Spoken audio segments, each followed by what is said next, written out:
What do you think? I'm really happy with this. This took me several months to put together, although most of that effort was in the actual wall. But on the whole, this is far better than I imagined it would come out.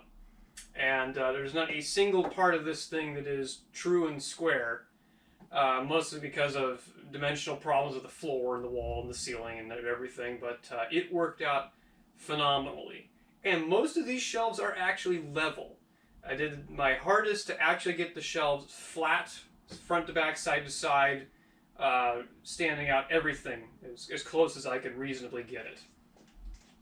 But I would like to point out a few little odds and ends I had to deal with in the process of actually making this. And I didn't take any video or actually any photos of the construction process because it was kind of slow and kind of tedious, and I had to do a lot of messing around with things and alignment, and it just would have been boring as all hell as opposed to my normal videos. But let me take you in a little bit closer and to give you an idea of what we had to do. So I started at the bottom, naturally, and these little guys down here, my feet sections, which were 6-inch pipe with a flange teeing over to another flange against the wall. I made everything the same height on the ill-conceived assumption that the floor was flat. Hello. That was wrong. The floor slopes. In fact, most of the floor down here slopes. So that resulted in the far left side of things being a little bit further away from the floor once it was leveled. So you can see there's more threads. There's more threads showing on that flange down there than there are on this one down here. I had to twiddle with them a little bit. And I think there's a low spot right there too, so it goes high, low, high-ish, lower-er. It's funky. So I had that to deal with. And then on top of that, the floor not being flat and the wall not being flat meant that the almost perfect 90-degree angle that I formed with my pipe, almost, the T-fittings aren't perfect either, it's kind of weird, and when I screw them tight to the wall, then that changes a little bit, so it's not great. But what I wound up doing was I got the first board cleaned up. These are pre-cut 16-inch width edge-glued boards that I got from Lowe's, and they're about $35 each, so they're not particularly cheap. And they have a stain pre-coat, one layer of red oak stain on them, and then 2 coats of polyurethane with a sanding in between to get the surface smooth for the second coat. And they came out really well. I'm super happy. It's going to be very durable. It'll put up with a lot of abuse. And I drilled holes in them 2 inches in from the end, 3 inches in from here, so 3 that way, 2 that way to get the corners. And then the 2 in the center there, I measured 31 inches from the center of that hole to the center of that hole on either side. That leaves about, let's see, was it 31? Yeah, I think it was 31. And then 30 inches between those two to create 3 more or less equal spaces.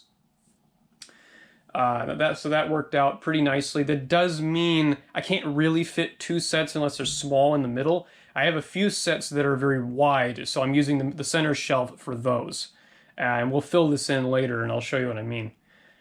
But yeah, once I had the first row down, I stuck the 24-inch pieces of pipe in, and realistically, I probably could have gotten away with 22s because I forgot to factor in the height of the T-fittings, bringing this up a little further. But it does provide a little bit more breathing room above my tallest radios.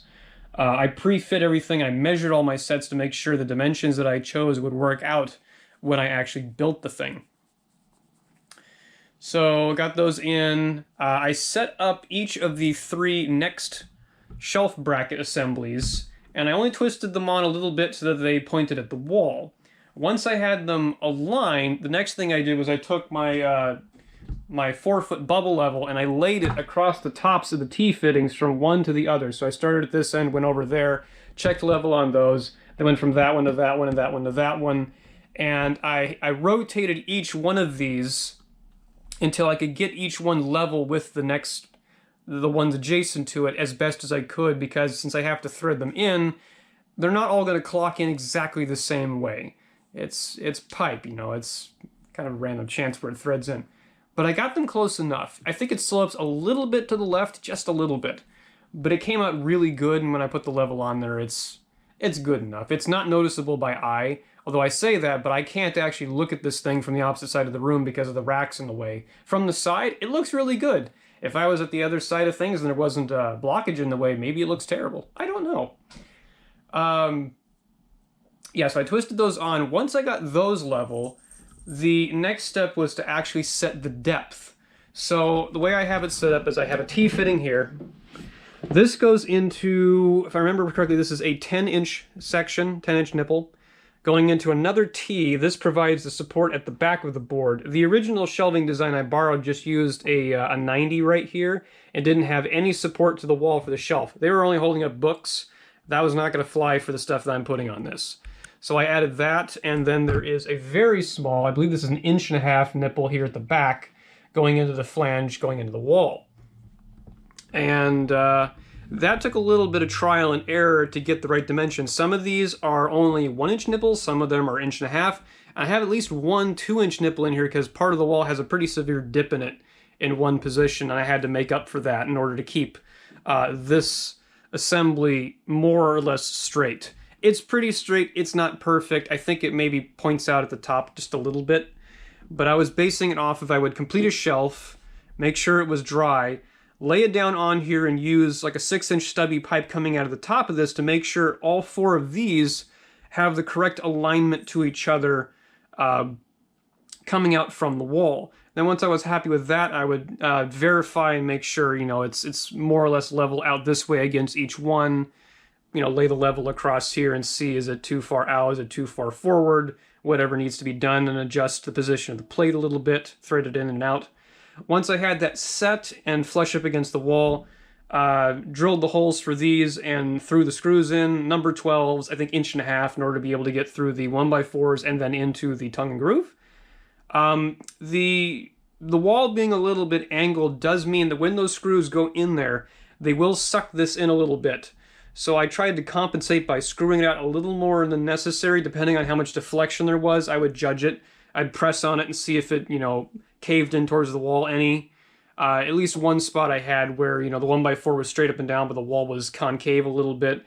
I did give it a little bit of extra space. So I had to do that for every single shelf and every single set of verticals in order to get them all relatively in line with each other. I actually had a little bit of trouble with this one when I got to the topmost shelf. This one was out too far, but if I let it go in further, it lost level this way. So I compromised. I screwed it in a little more, enough to get this one to pop through there. And I actually scrapped my original design for the top of this. Again, I was going off of a design I saw on the internet, and they were using a 90 and a flange to go into the wall to hold the top of the shelf. And that was because they were using 90s on all the shelves and they weren't actually flange mounting them. And I realized by the time I got to here that there really wasn't any need for an additional arm and a flange to go in there. That was just a waste of pieces because they're not actually holding anything. These are doing all of the structural support. And there's a lot of them. And these things are... This will survive an earthquake. This is very sturdy. And also very expensive, but it's rock solid and it holds everything that I have. Of course, I'm putting the heaviest stuff on the bottom just because it's easier, and I don't want to have to lift it, you know, above my head or anything to get things up there. Spacing as far as the shelf goes is about 24 inches down there, about 18 inches here. I think I have a little over maybe 13 inches on this one, 13 or 14. So sets that are about a foot high. I have some that are about that are good. And then on this one, I had originally made this wider and this shorter, but I didn't want to go too close to the top board because I still need to be able to access the junction boxes. So I brought this one down, made this the 12-ish size. And from here to the ceiling, I have about 16 inches, so I can fit a number of my other medium-sized sets in here without them touching. And that was a good compromise, and I'm happy with that. Eventually, I would like to bring some 10 or 12-inch shelves. I actually have one board I bought as a test over here to continue off of this and that one out that way, because it'll clear the monitors on my desk that will eventually go back here. And those shelves will be thinner, and they're not going to have all of this to the floor. And I'll probably put like small mantle radios or really lightweight bakelite sets on that. We'll see. That's later on. But thus far, this turned out great. To cap off the top, I had a whole bunch of extra 1.5-inch nipples, and those turned out to be the perfect size to thread into the T and then just put one of these standard round caps. I thought about using the square ones, but I didn't have anything else on here that was square, and it didn't really match. So I went with the round ones because they were cheaper, and I think that works out, pretty well. I like it. But yeah, and I think the thing now is going to be to set the camera back up, and we need to populate this.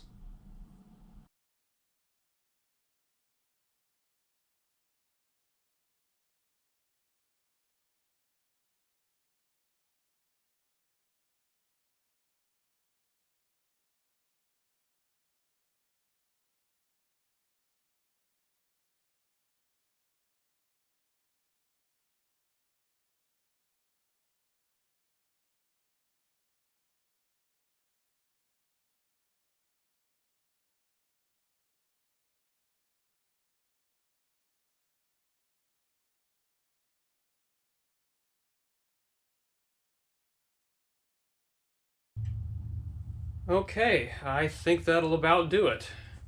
For now, anyway.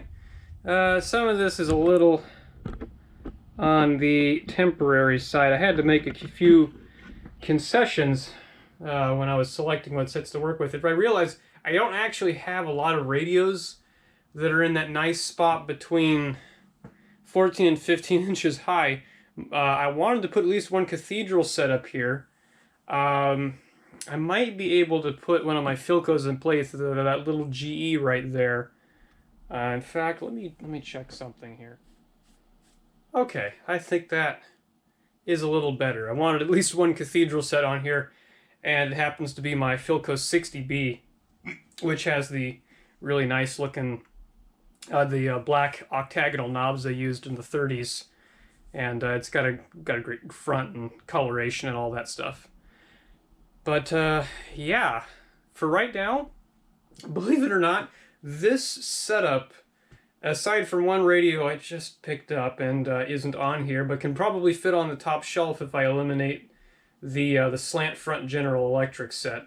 Maybe I could put that one set down and move another thing. I still got a little bit of rearranging to do and make it really perfect. But yeah, I'm pretty happy with how this turned out. Let's see how much space we have down here at the bottom now for these big guys. So the tallest was the RCA T9-10, and oh, I remember why I spec'd 24-inch pipe, because I wanted the top of the pipe to clear the top of the set, because I had to account for these guys and thought, oh, there might be a chance that the edges touch or something, or maybe I have two radios close together and they're really tall. So it's more of just a built-in safety feature. And getting these in and out with the extra space is very nice. That especially is a really awkward set to get in there. There's not a lot to get your fingers underneath. Practically no space underneath it. Probably ought to. I'm going to have to put rubber feet on everything, because I think most of the rubber feet are gone or dried out.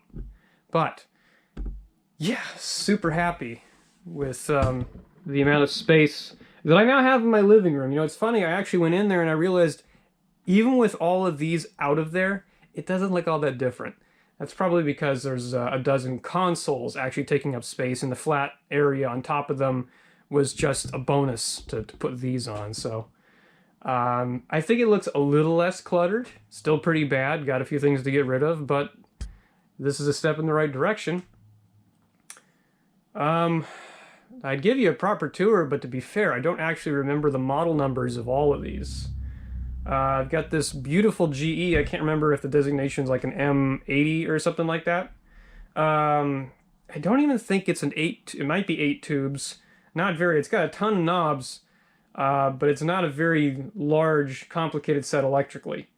It's This is GE's version of an RCA set, because RCA was actually manufacturing their stuff for a while, and they just got the chassis over, and then there was an antitrust lawsuit, and they had to split up, and GE wound up having to spin off their own manufacturing. Either way, that's why there's a lot of RCA and GE radios that have the same exact chassis and electrical specifications, but came in different cabinets. So this is one of those. And then we've got, I tend to collect pretty heavily on RCA stuff. Very early on, I started picking that up. Got this, I think this is a model 86E. This is actually a farm radio with the sunburst dial, and it doesn't use a 6-volt with a vibrator. It actually has connections for A, B, and C batteries on a plug, actually. And I have the wiring loom that plugs into the chassis for those batteries. This was pretty rough. I got it out of someone's personal collection because they needed the money. So I just picked it up because I really liked the dial on these. I actually have a chair side with the same dial.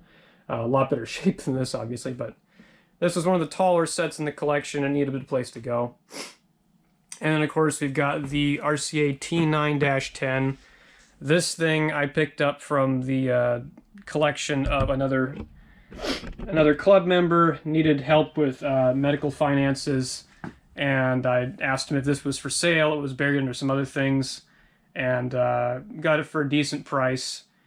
And it is big. Again, I don't think this has a super impressive tube count, but this is one of the sets that has the RCA globe center knob here. At first, I thought it was actually incorrect because it didn't match the other typical RCA style knobs from the 30s. And then I realized this is actually a globe on the front here with latitude and longitude lines. And the dial is unfortunately pretty discolored, and it's got a lot of cracking and things in the surface, and it's probably turned a little bit red over the years. I can get a new one of those from Radio Days, so I'm probably going to replace that so that it looks better. We have a rather interesting Canadian Westinghouse. I don't remember where I picked this up. It was just a neat little set, and I think one of the quirks it had was so the tuning knob is here, but it actually has, I'm not sure if it's intentional or not, it has two positions. I believe there's fine tuning, and then there's coarse tuning. The coarse tuning doesn't work quite as well. Anyway, that's just me pulling on something, but I don't have all the knobs for that. And I noticed it because it actually had a Westinghouse tag on here rather than a decal, which was a little unusual. Either way, the Canadian market stuff was kind of neat because, like, GE apparently kept using RCA's chassis and even their cabinets. I didn't realize up there for quite a while in the 30s, even after the antitrust suit, they continued making stuff that looked like RCA stuff or something along those lines. This was just an oddball. It didn't have a Westinghouse set. I think this is the only Westinghouse I have. And it was just too cool, the octagonal dial and the little globe in the middle and everything. It's just it's a funky set, and it's got some Canadian General Westinghouse tubes in it still, which I thought was pretty cool. And then this big guy over here, this is a classic General Electric A70, one of the fishmouth sets. I think I got this for $35 at an antique mall. It was probably the best deal I ever got from that place, too. I really wish I had one of the GE Colorama sets with the early style of incandescent lamp tuning indicator that used a saturable reactor to change some light bulbs from red to green, I believe. I can't remember if that was before or after GE or RCA came out with the Magic i2. I think the 6E5 was the first one? Either the 6E5 or the 6U5. Anyway, the fish mouths have a tube tester chart style AM and shortwave dial, so your band switch actually flips. I don't know if you could see that, but it actually rolls it over here. So that was pretty neat. And the tuning, for the longest time, I thought it was broken, because I would turn it, it wouldn't go very fast, and then after a certain period of time, holy crap, then it suddenly picks up. That is intentional. I think this is not the only set that has this feature. This is a it has a take-up mechanism in there, so for the first little bit only rotates at a small amount so that you can tune in very close to a station, but as soon as you want to move somewhere rapidly, you take up the rest of the travel, and then you get where you need to be, and then once you're there, or you overshoot it, you tune back very slowly or forward again, and you can get it. So that's sort of their idea of fine and coarse tuning all in one. Kind of neat. And then you have a dedicated on-off. I believe this is on-off and tone, and then volume is left by itself. That way you can set the volume, turn the set off, and when you turn it on, it comes back to the same exact volume. Kind of neat. This was actually the first 30s set that I ever rebuilt, and it doesn't work. In fact, because I didn't have, still very new to the hobby, and it's also the first cabinet I completely refinished. And it's also the only cabinet I ever completely, well, it's one of two cabinets I've completely refinished. A whole lot of wet sanding on this lacquer. Even after all that, it came out a little too blonde because I didn't know how to use stains and everything yet. Went a little bit too dark on the toner. This should be more of a chocolate brown than the dark Sapel that I used on it, which is practically black. And I don't have the original Firestone winged logo knobs. Those are missing when I got this, and they're damn hard to find. And what really sucks is there's two different sets. There are the versions that have a spline shaft, which are much more common. This uses D shaft. I cannot find the D shaft knobs. I've tried. No one ever seems to have them, or on eBay. Either way, I had this cabinet half completed for the longest time because the decal set was not available for radio days. They had virtually every other Firestone cabinet decal set except for this one because this required some particular combination of tone and band and tuning and volume. And like a year after I had, stripped the cabinet down and prepped it, the decals were added to their inventory and I was able to actually finish it. Unfortunately, the tuning string was gone when I got it, so I never had that replaced, so I still have to do that.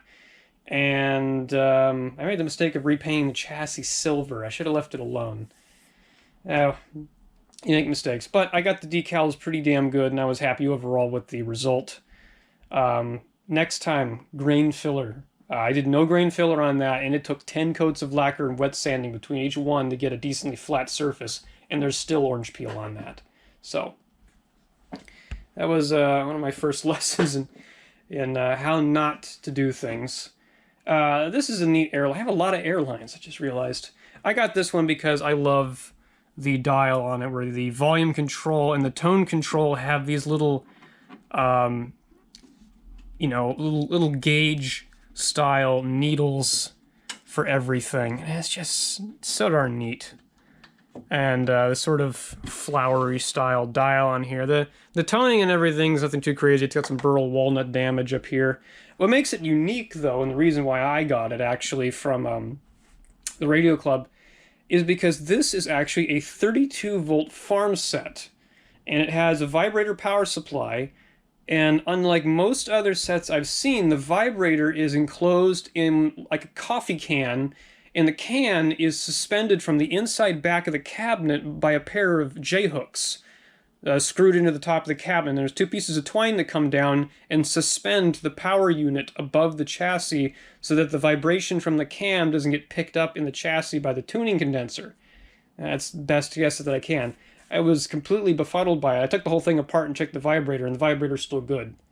So that's a neat one.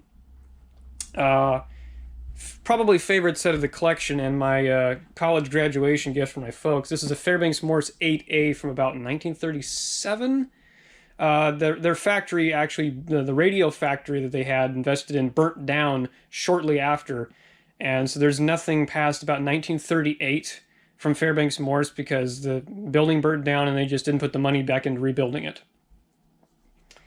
It probably didn't help that World War II was right around the corner and they were big into helping with the locomotive industry and building diesel engines and all that stuff. But this is a gorgeous set, all original finish, although it's got damage to it and I would like to preserve it. It is still a decently high gloss. It's hard to tell in the light, but this is a high gloss, beautiful toning. It's got this absolutely gorgeous multicolored dial on it that is all edge-lit. iTube, obviously, love iTubes. And then, of course, the volume control and the tone control have little, they call it semaphore tuning. And it's hard to see, there's a little dot inside that track there that's tracking with this. This is powered by a string with a spring attached to it. Unfortunately, the volume control one is broken. I can't remember which one of these is volume control. I think it's Which one of these is it? Okay, so that's power and tone, which means that this one was probably... That's tuning, and that's band control, which means that this one right here would have been volume, and it's, yeah, it's stuck on loud. The string got broken at some point. So that's a cool one. Delco set. I actually have three Delcos. I have this one, and I have its little brother over there. I can't remember which one this is, like an 1105, 1106, 1107, something along those lines. I actually have two of this particular model, except one of the ones I have, the top completely delaminated. Not very pretty. This one I got at the club. It appears to be all original finish from what I can tell. This knob is wrong. I may borrow it off the one that's got the damaged cabinet, because that cabinet is actually missing the correct band switch. Philco 60B. That's a neat set because someone actually made a homemade antenna for it on the back of the cabinet out of either brass or copper strips, like a quarter-inch wide piece, and then they wrapped it from the base all the way around the back of the arch on the top and down to the other side, and they soldered on a little post with a screw so that you could attach the antenna binding. It was kind of cool. This funky Zenith 5J217 that I've had for a while, with what I believe is an airline escutcheon and glass stuck on it because they must have busted the original glass, and the original brass ring is gone, and of course they had to screw this one into the front of it. So I'm still on the lookout for an original glass and original ring for this. I believe they used those on a few other sets. Thankfully, this one came with all of its original knobs, including the one on the back that changes it from 6 volts to 120 volts, because this is a farm set, but it's dual power. Finish overall is not bad. It's original finish, but it's worn out in a few areas. I considered refinishing it. I'm still not sure. If I do manage to replace this, I will at a minimum have to fill the holes in here. That might necessitate a refinish to cover that up. Still don't know. Neat set. This one's pretty cool. This one I got while I was in college. This is a RK Laboratories Radio Keg model. This is the... I think this is an RK5? I can't remember. There's only two versions of these. This is the bigger one. It's only like a 5-tube, it's like an AA5 with some 6-volt, 7-pin base tubes. The ones introduced in like 1932. They only made two. They made this one, which has an actual tuner and dial, and then they made a smaller version, which just has a brass plate on the front with a knob, very similar to a Zenith I have over on the side there. And these were supposedly sold when Prohibition ended as a celebration of Prohibition ending. So I think it was 33 or 34 when they officially introduced these. That might be why they call it. I think it's the RK33, but the RK Laboratories is literally Radio Keg. They only ever made two products. But this is an actual oak stave barrel with a radio inside of it. The bands used to be copper color or coated. I'd have to strip those out. This whole thing needs quite a bit of work. In fact, the front is split into 3 pieces. But I mean, hey, I paid $20 for it on a random offer-up listing. I was super stoked to find one of these because they're not very common, and it's just a neat little set.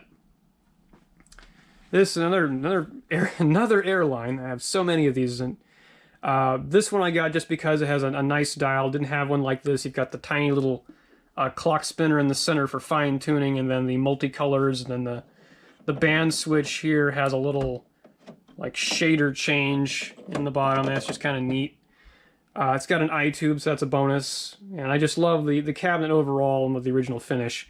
That right there did not come with it. That is my own dumbass fault. I had this in the back of my car with a piece of test equipment I bought, and I put them right next to each other, and the piece of test equipment fell over and dinged it.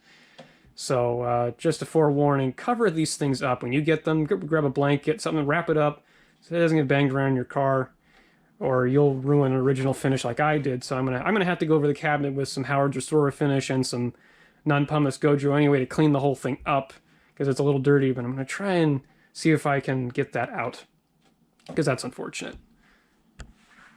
Cute little Zenith here that my mom actually picked up a while ago. This one's in pretty sad shape. Most of the veneer is peeling off the front. The trim is still in there, but this is what I was mentioning about. The other RK Laboratory set just has one of these knobs with a brass plate behind it with the... I think that one actually had 550 to 1500 on it, whereas this one just has 0 to 100 for the amount of tuning capacitor mesh, more or less. Then we got a funky little silver tone here. I picked this up at a sort of a junk show, one of those thrifting things where they have repurposed goods and whatnot. I paid a whole $10 for this because it was trapezoidal. I believe this is actually the original speaker fabric. I looked at photos online. This appears to be the same. It looks kind of a pinkish gold to me, so it's kind of weird. But it had all the original knobs. Unfortunately, the speaker and the eye-tube socket had been gutted from it. It's got a little bit of cabinet damage on the foot. But I managed to find an electrodynamic speaker about the right size for this, and I had an extra eye-tube socket and bracket to fit back in this. So I have everything I need to completely rebuild this set with what's still in there. So that was pretty cool. On the top shelf here, we've got a neat little Coronado. I didn't buy this. My mom picked up a few different radios, and she liked this one. Cabinet's original finish, but needs cleanup. This one will probably go back to her after I do it up, because it really doesn't do too much for me. The cabinet's kind of neat, the difference in color and everything, but it's a... I have a lot of slide rule dial sets. Slide rule dial radios, to me, are very pedestrian. I like airplane dials and weird stuff like what's over in the middle on this shelf. There's the little GE. I forget what model this is. This knob is wrong. It's supposed to have the same as every other GE. I just thought it was kind of cute, and I felt bad for it because it was really dirty, and I thought it would clean up pretty nicely. Got it cheap too, so that helps. This one of my favorites. This is one of Montgomery Ward's movie dial sets. So this is actually a projection bulb set with a 35mm film reel with the bands and tuning information printed on it in multiple colors. Actually, no, I take that back. The bands themselves are black and white. There is a semaphore-style cell assembly that moves up and down with, I think it's green, blue, and yellow. And when you change the band switch, which is not that one, yeah, that one, we see the chassis shift around in there. I think the rubber is worn out. But that changes the position of the film reel, because there are 3 tracks on it, each separated from each other in height. And when you move one up into line of sight of the bulb, the semaphore piece in front of the bulb switches to the next color to indicate which band you're in, broadcast, shortwave, foreign, that sort of thing. And that's just a neat feature, but there were 2 different varieties of these. You had the direct view and the projection, or the mirror style. This is the mirror variety, where you have a light bulb over here to the side, like a 6-volt turning signal or parking lamp bulb, and there's a clip on the inside as a spare holder. That goes through the film reel, which is around it like a carousel. And it goes through the film reel, through to this assembly in here, which has a black conical box on the back of it, and there's a mirror on the inside with adjustment points. And the mirror is at a slight angle to bounce the image coming out of the film reel onto this frosted piece of glass right here with the red stripe in the middle. And that becomes your tuning dial. So as you're tuning across it, you've got this great big deal with the frequency you're at, and roughly what country or city had a radio station near it. So it's like having a tuning guide, brochure in the radio. Very cool for the time. And then of course the bass, or the tone control and the volume have little arrows on either side to show off that. On mine, the film reel is still intact. The semaphore still works. The colors, I believe, do change. Got an issue with the chassis. It's not playing right now, and I completely went through this set, and I also refinished the cabinet. I was pretty happy with this. So that's just a neat one. I'm trying to limit myself to sets with unusual features, more or less. And this is kind of an unusual one. This little General Electric here, which is a curtain burner set. It's actually got a ballast tube in it. It's got some horrid grill cloth held in place with push pins. Dial and volume were on paper strips on these thumb wheels here. And then you've got push button control in the center. Someone stripped the finish off this and left the GE logo. Thanks, I guess. So I'll have to redo that guy. Weighs absolutely nothing. I just thought it was a little unusual, and it doesn't take up a lot of space. It fits on a bookshelf really well, and I'll probably go back to the bookshelf once I find something else to move around here. And lastly, we have my chrome front Grunau here, and I apologize for not remembering all the model numbers. I just kind of did this on the spot, and I don't want to flip them around to try looking for the tag. I waffled on buying this one from an antique store for a while because I wanted a little bit too much money from it because someone had robbed all the tubes out of it. I have all the tubes, no big deal. But I didn't have a chrome front set, and the chrome on this one is in great shape. It'll polish up beautifully. And it had both of the original knobs. So, I mean, you know, for that, yeah, I did a little bit of chassis cleanup, put a few tubes back into it. But overall, very cool little set. Aesthetically, it's nice looking. But I think one thing I am going to put up here is that the GE is probably going to go away. And I'm probably going to be putting this Colonial that I just got, which is actually from the same lineup as the Colonial console set that I'm doing for my grandmother. I think from the 33, 34 lineup. So that's a cute looking little guy. So it'll probably fit up there. But yeah, that's the 10-cent tour of the bulk of my tabletop sets. I have a few odds and ends that just didn't make it, and then I've got all my Radiola mid to late 20s stuff that doesn't have a home right now. Probably wind up divesting on that and sticking to 30s sets because they're easier to work on, and I think they just look better. Either way, thanks for stopping by and seeing me through to the end of this. Got more storage ideas, but this was the major one. I'm glad it's done. And I'd say done with some definity because it is properly done. I don't have any little niggling things left to do. Sure, I'm going to add extra shelves to it, but the finish is done. Everything is permanently screwed in place. It is properly done. Now all I got to do is everything else I want, the lighting and electrical fixes and what have you. Oh, one extra feature I actually added to these shelves that I did not mention when I went through it originally. Each shelf has a hole bored in the back, I think about 1.25 inches wide or so, and 28 inches in from the right side of each board, so that I can put the cord of a plug strip through it. I already have a plug strip on the bottom shelf and the shelf above it, and they're older and have like a brown crinkle finish, so they blend in pretty nicely.